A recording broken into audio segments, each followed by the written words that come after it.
Hi, I'm Michael Foster, and this is the story of how I learned that sometimes the biggest betrayals lead to the sweetest victories. You see, in business, just like in family, the person you trust the most can be the one plotting your downfall. But they often forget to check what's really beneath their feet before they push you off the cliff. Let me take you back to where it all began. Foster Technologies wasn't always the $100 million company it is today. 15 years ago, it was just a struggling consulting firm my father had built from scratch. Dad was brilliant with technology but terrible with business. By 2010, we were 3 months away from bankruptcy, and my father's health was failing under the stress. I was 25, fresh out of business school, while my older brother James was 30 and already a familiar face in the local nightlife scene. Dad had always favored James, the charming firstborn who could talk his way out of anything. But charm doesn't pay the bills, and James's party lifestyle had already cost the company several major clients. I still remember that rainy Tuesday when I found Dad slumped over his desk, tears in his eyes, looking at our latest financial reports. "It's over, Michael," he whispered, his voice broken. "Everything I built. I'm going to lose it all." Something in me snapped that day. I couldn't watch my father's dream die, even if he'd always seen me as second best. While James was out spending company money at exclusive clubs, I started working 18-hour days. I learned every aspect of the business, met with every client, reviewed every contract. Mom worried about me. "Michael, you need to rest," she'd say, bringing dinner to my office at midnight. "You can't save the company by yourself." But that's exactly what I did. The first year was brutal. I restructured our debt, cut unnecessary expenses, including James' entertainment budget, and personally visited every major client we'd lost. Many slammed their doors in my face, but I kept coming back. Persistence pays off. By the end of that year, we were breaking even. James found it hilarious. "Look at little Mikey playing businessman," he'd mock whenever he bothered to show up at the office.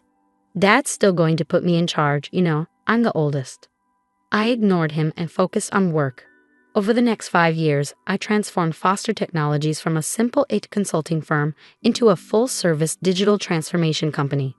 We developed proprietary software solutions, expanded into cloud services, and built a reputation for excellence in the industry. The company grew exponentially. From $2 million in revenue, we hit $10 million, then $50 million, and finally crossed the $100 million mark last year. Our staff grew from 20 to over 500. We opened offices in 3 countries. Dad's health improved as the company flourished, but his favoritism didn't change. Every success was somehow attributed to James's leadership, even though he spent most of his time planning his next vacation. In family dinners, Dad would praise James' business acumen while I sat quietly going through quarterly reports on my phone. I didn't care about the credit. I cared about the company, our employees, and the legacy we were building. Besides, I had my own plans. What nobody knew, not even my father, was that I'd been carefully documenting everything over the years. Every decision James sabotaged, every client he lost, every dollar he wasted. More importantly, I've been quietly building relationships with our key clients, making myself indispensable to their operations. I also had another secret, one that would turn out to be crucial. During the company's darkest days, when we were nearly bankrupt, I'd used my own savings and taken out personal loans to keep us afloat. In exchange, I'd received shares. Lots of shares. The paperwork was buried in mountains of corporate documentation. But I legally owned 40% of Foster Technologies. Or at least I thought that would be enough to protect me. I couldn't have been more wrong. Last month, everything changed. Dad announced his retirement, and everyone expected him to name me as his successor. After all, I'd been effectively running the company for years. Even James had been showing up to work more often, probably sensing the change coming. The shareholders' meeting was set for Friday afternoon. All major stakeholders were present, including our board members and key investors. I prepared a comprehensive presentation about our growth strategy for the next 5 years. Dad stood up to make his announcement. I noticed James smirking in his seat, but I didn't think much of it at the time. "Ladies and gentlemen," Dad began, "as you know, I'm retiring as CEO of Foster Technologies.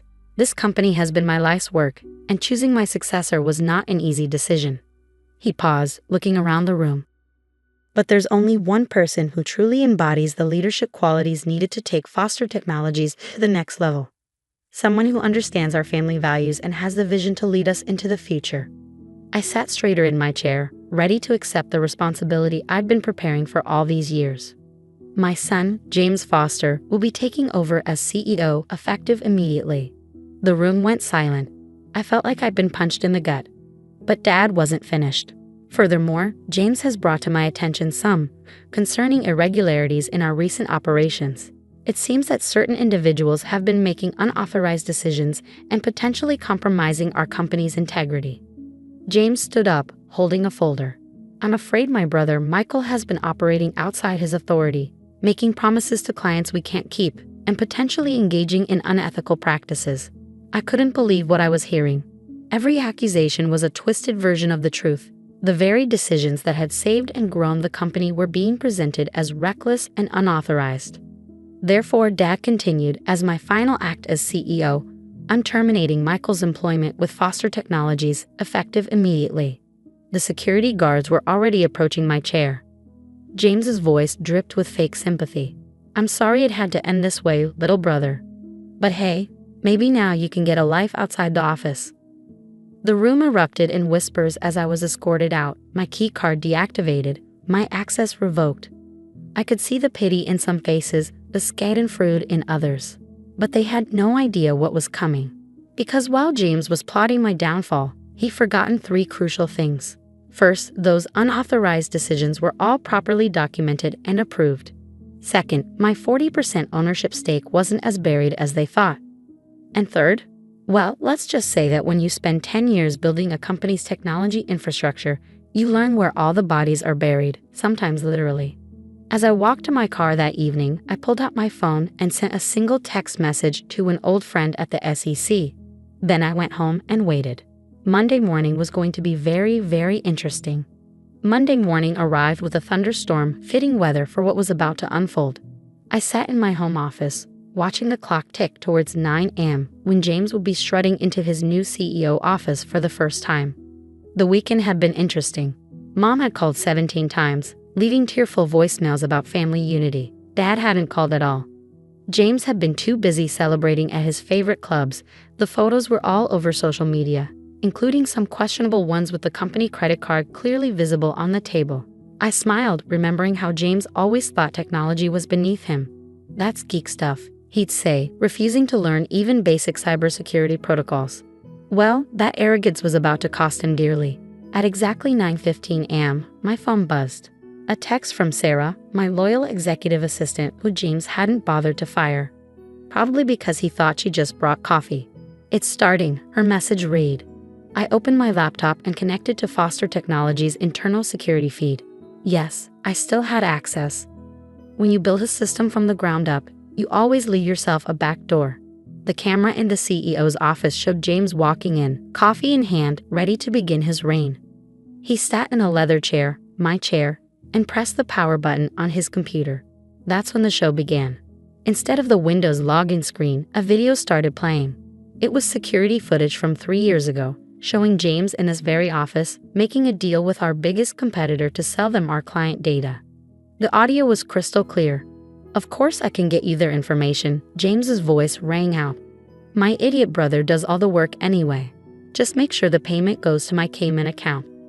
James frantically tried to turn off the monitor, but nothing worked. The video kept playing on every screen in his office, but that was just the beginning. His phone buzzed. The SEC had received an anonymous tip about insider trading, complete with documented evidence of James' illegal activities over the past decade. His private email started pinging with notifications. Somehow, all his confidential communications had been leaked to the board members. Down in the lobby, federal agents were walking through the front door. I watched through the security feed as James's face turned from confusion to panic. He tried calling Dad, but Dad's phone was busy, probably because he was getting his own set of revelations about his beloved firstborn's activities. At 9:30 a.m., Sarah walked into James' office. Mr. Foster, she said calmly, the board members are requesting an emergency meeting. Also, there are some federal agents here to see you. James started sweating. Tell them I'm busy. Cancel everything. And get it up here to fix these damn computers. Sarah smiled politely. I'm afraid that won't be possible. You see, the entire department just resigned. They sent a company-wide email explaining why. Something about loyalty to the person who actually built this company. What? They can't do that. We have contracts. Actually, Sarah placed a folder on his desk. They can. Their contracts were with a subsidiary company that holds all our intellectual property rights. A company that, as of this morning, is no longer affiliated with Foster Technologies. James's hands shook as he opened the folder. Inside was a simple document showing the ownership structure of Foster Innovation Labs, the subsidiary I'd quietly created years ago. The company that actually owned all our patents, software, and client contracts. And I owned 100% of it. But the clients, James stammered, have already been informed of the change in management. Most have already signed new contracts, directly with Foster Innovation Labs. It seems they prefer working with the person who actually handled their accounts all these years. The color drained from James's face as he finally understood. Every piece of technology that made Foster Technologies valuable, every client relationship that kept it profitable, every key employee who made it run.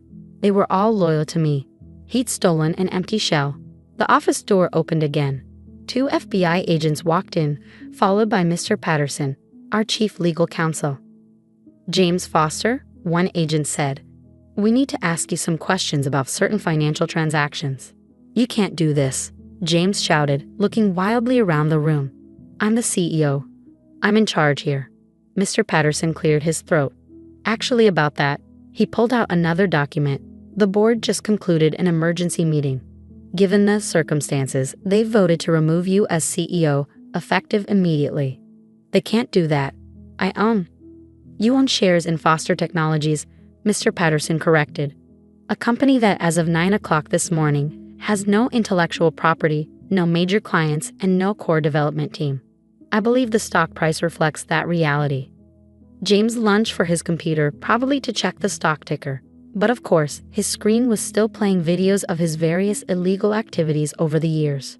As James was escorted out of the building by federal agents, his designer suit wrinkled and his face ashen, I sent one final company-wide email from my remote access. "To all remaining Foster Technologies employees, you have a choice. Stay with a sinking ship or join us at Foster Innovation Labs, where innovation and integrity actually mean something.